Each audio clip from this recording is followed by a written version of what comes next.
My name is Renee Englot, and I make my living as a storyteller. I think I've always sort of been a storyteller. I was a camp counselor as a teenager, telling those spooky stories around the campfire, and then the not so spooky stories to calm down the terrified campers at bedtime.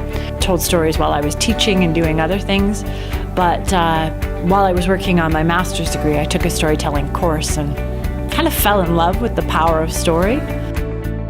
I think there is a huge power behind this idea of connecting, of telling stories, of sharing our experiences, and I would love to see that become a more common means of engaging.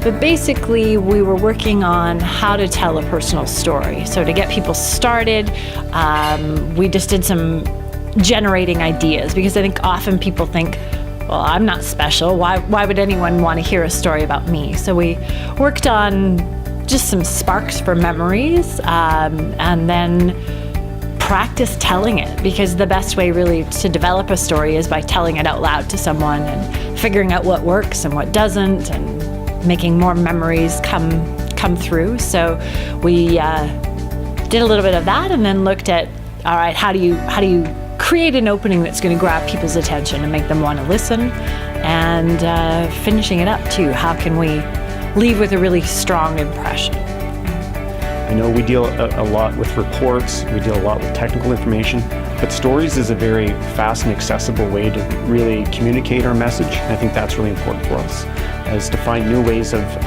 sharing kind of the vision of the city and the work that we do with the everyday person. So I look forward to it. So I think storytelling is very important, because it allows you to build a relationship with someone. It allows you to have an interaction and let them see into your life a little bit, or at least a quick glimpse, and start breaking down some of those barriers between, what we normally interact with, over a screen. You don't get that opportunity in 140 characters or less to really let someone in.